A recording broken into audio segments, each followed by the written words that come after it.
سلام دوستان من، حالتون چطوره؟ امیدوارم که حالتون خوب باشه. من واسه میراکلم و خوش اومدیم به اولین ویدیو چنل یوتیوب من. خب توی این ویدیو میخوایم بهترین ترکیب برای چالش انتخاب برای دشمن بهتون معرفی کنیم. من تا وین 7 رفتم، تا برد 7 رفتم و میخوام تا 12 براتون برم که هم چالش تکمیل شه و هم یه جام به حمایت اضافه شه و خب یه پولی هم به دست بیارم. من 68 تا کاپ دارم و شاید عدد کمی به نظر بیاد از توی 324 تا چالشی که زدم، ولی خب این به خودی خودش یه رکورده، چون حتی وقتی شما به نفر اول جهانم که نگاه کنین کلن از بین 863 تا چالشش 56 تا تونسته قهرمان بشه و این به این نتیجه اینو میرسونه که توی چالش انگار عملکرد خوبی داشت. بریم بدون وقفه سراغ بازی اول با ترکیبی که میخوام بهتون معرفی کنم. خب بچه‌ها، این ترکیب خیلی ساده است.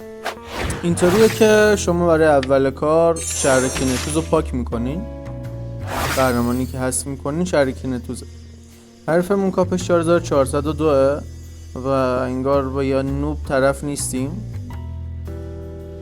ببینیم چی رو پاک میکنم. الان خوبه کریم یا چه میدونم حشمت رو پاک کنم. اوکی، خلیل رو پاک کنم. نمیدونم چرا اینقدر لفتش میده، شاید کسی برامون گرفت. در این سوسکی اول کار میگیریم براش و تقیب پاسبون رو وسط میگیریم که اگه داوود کپسولی انتخاب کرد ما دینامیتمون رو مندازیم زیر تقیب پاسبون. آها، چه پیش بینی دقیقی. باور کنید به صورت لایو دارم رکورد میکنم، این ویدیو از قبل نیست. حیف اسکارپیون. خب وقتی که قهرمانی به ما میدن که به صورت اسپلش یا همون دست جمعی دمیج میده، کارمون به مراتب آسان تره.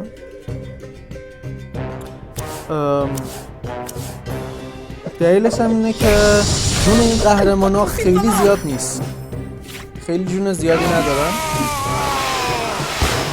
و اینطوری راحت‌تر میتونیم شکستش بدیم، چون از نقطه ضعفش داریم استفاده میکنیم. از نقطه ضعف این ترکیب تا دینامیت میذاریم زیر ترکیب پاسبون.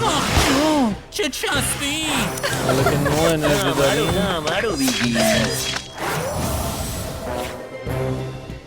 تنویجه تقییه میزنه، معلومه. آخ جون، هنوزم نزد و این واقعا عجیبه. خواهد اول اسیه بکشه که کش.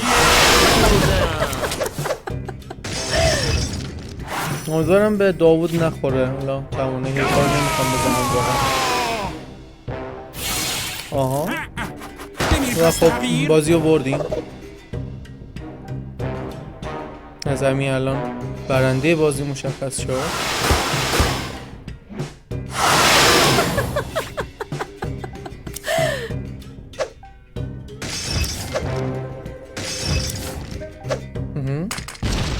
تمام شد. 176 40 تا بازی تمام شد. بازی رو بردیم. آخ جون، اگه بذاره خشم این باشه و اگه فکر کنم پر میشه.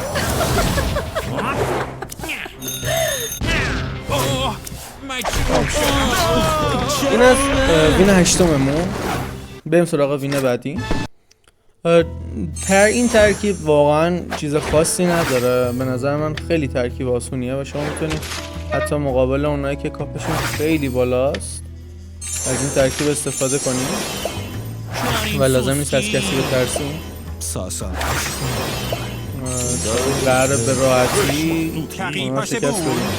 وقتی که به شما شاپور میدن یا داوود میدن یا ننجون میدن، بدونین که از پیش تعیین شده که بازی بردین. با احسان خان مسابقه داریم، مسابقه بازی داریم که کاپش 40-50 از ما بالاتره و اصلا چیز مهمی نیست. از قرار معلوم قراره که ما به راحتی بازی رو ببریم. چه برای اینکه انرژیمون هدر نره یکم حریف رو اذیت کردیم. و توی این وقتی که شما میخوایم به صورت دسته جمعی دمیج بدین، همونطوری که بهتون گفتم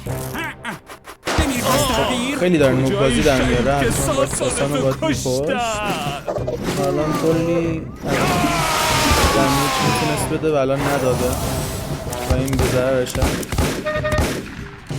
داشتم میگفتم شما وقتی که به صورت نقطه‌ای خواهید دمیج بدین یا حتی وقتی که اینطوری میخوایم به صورت همگانی دمیج بدین، حتما تمرکزتون رو بزنید روی اینی که تقریب سوم زودتر از اونا بمیره، چون تنها قهرمانیه که توانایی ویژه‌اش میتونه اذیتتون کنه.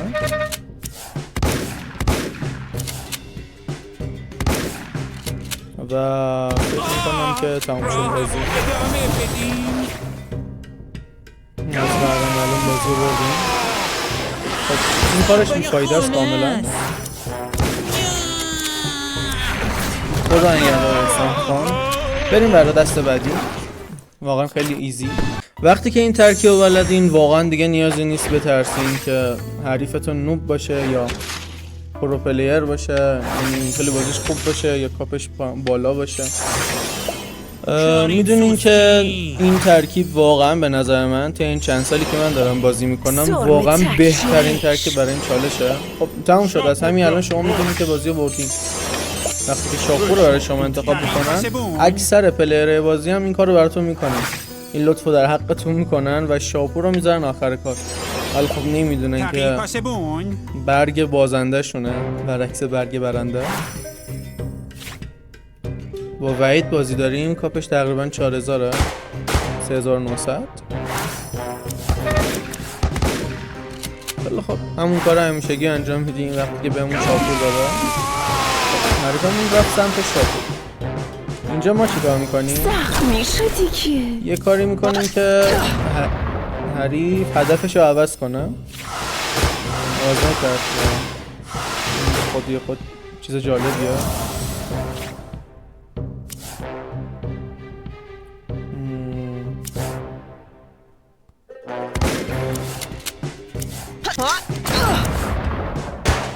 میخوام یه بلای بد سر حریفم بیارم.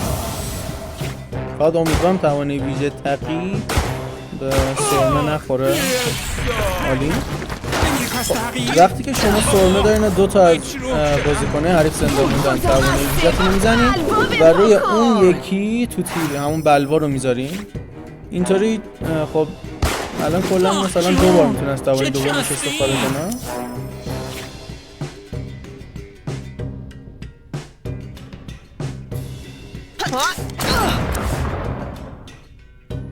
و این خیلی چیز خوبیه به نظر من. آخ جون چه چسبی. خاطر خشم میکشه به نظر من اصلا چیز جالبی نیست که بتونه خواهدش کنه. الان با هر باری که بخواد تکون بخوره یه بلوا 54 تا دمیج میخوره. این بلا رو ما سرش میاریم. تموم شد. بازی رو بردیم. ارکام هیچ کاری نمیتونه بکنه. قشنگ هیچ شانسی نداره. میتونه خودش این افتخار داشته باشه که کار خودش رو تمام کنه و کار کرد. بریم سراغ بازی بعدی. فقط یه تغییر بدی که به بازی اضافه شده اینه که وقتی که شما 2 بار پشت سر هم، لزومی هم نداره پشت سر هم، وقتی که شما 2 بار جام چالش شگفت انگیز رو بگیرین دیگه نمیتونین بازی کنین و کلا برای شما پاک میشه و فقط میتونین چالش معمولی رو بازی کنین و این چیزی نیست که من دوست داشته باشم. به عنوان کسی که خب زیاد ممکنه که اون بستایی بازی رو نخره. حیف اسکارپیون. این بهترین راه واسه سکه در آوردنه. خب شما چند تا بازی انجام میدین و یه حدود 14000 تا سکه میده و یه صندوق سلطنتی و این به خودی خود به نظر من خیلی چیز جالبیه. رفت سمت قهرمان درستی، سمت قهرمانی که من میخواستم. بیشترین دمیج رو باش بدم. آفرین بهش.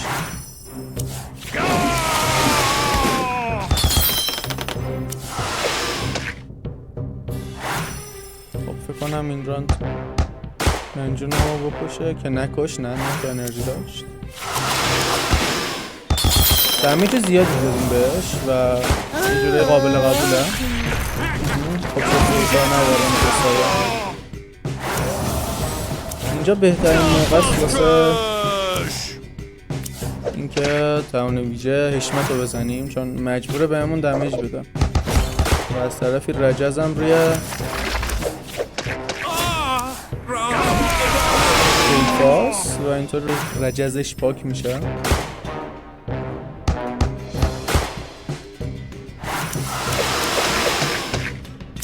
و حالا حشمت در برابر حشمت و حشمت اون که جونش پره و حشمت اون که 372 تا جون بیشتر نداره. بازی بردیم. تبریک به من، تبریک به شما، تبریک به همه.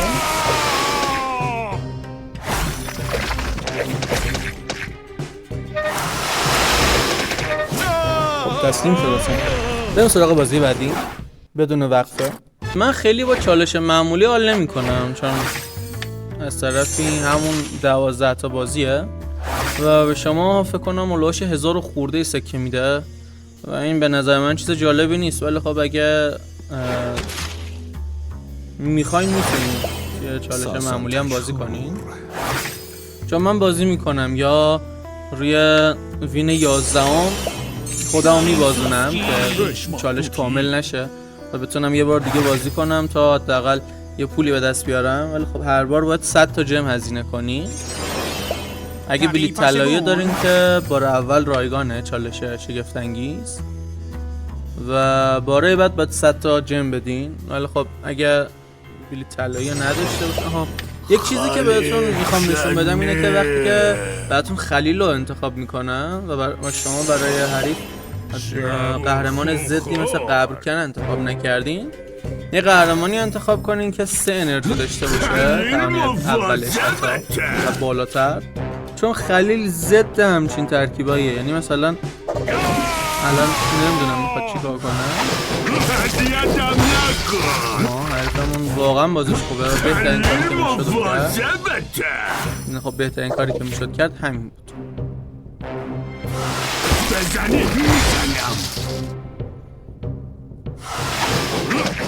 نه این کارش دوست نداشتم. میتونست 2 بار از توانایی اول کریم استفاده کنه اینطوری بیشترین دمیج رو میزد. حریفمون از ساسان میترسه ولی خب من اصلا تمرکز بازیم روی ساسان نیست و یه جوری انگار اصلا نمیخوام ازش استفاده کنم. دلیلی هم نداره و نیازی هم نیست. میدونی؟ اصلا نیازی نیست از ساسان استفاده کنیم چون شرط برندمون خود خلیل جنیه و خود خلیل برای این ترکیب بسته میذاره.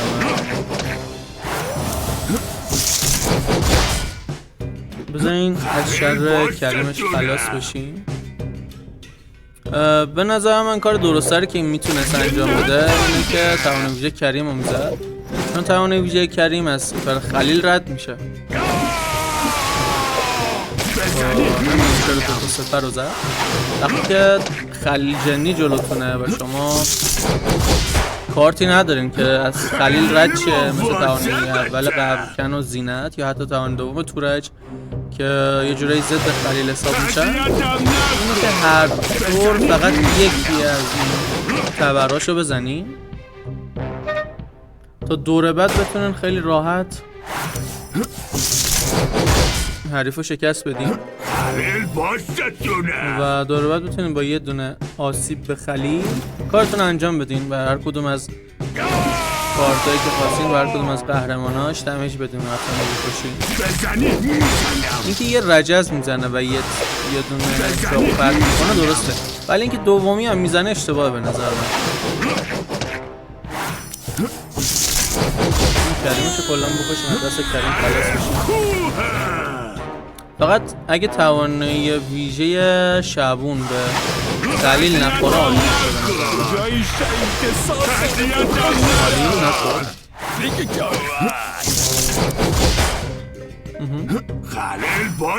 و بازی ها که 100% باختم نمیدونم چرا هنوز میل به ادامه دارم. من که جاش بودم ترکیبی که انتخاب کردم براش ردخور ندارم. بذار یکم باش بازی کنیم، یکم دستش بندازیم خودش رو بکشه و این کاری. رفقا این بود از چالش شگفت انگیز انتخاب برای دشمن و خب قهرمان چالش. بریم ببینیم که چیا بهمون میده. خب تقریبا 14,000 تا سکه و یه سلطنتی. بد نیست، راضیم. مرسی ازتون که تا اینجای ویدیو دیدین. برای حمایت از من دکمه ساب و لایک رو یادتون نره. تو ویدیو بعد میبینمتون. خدا نگهدار.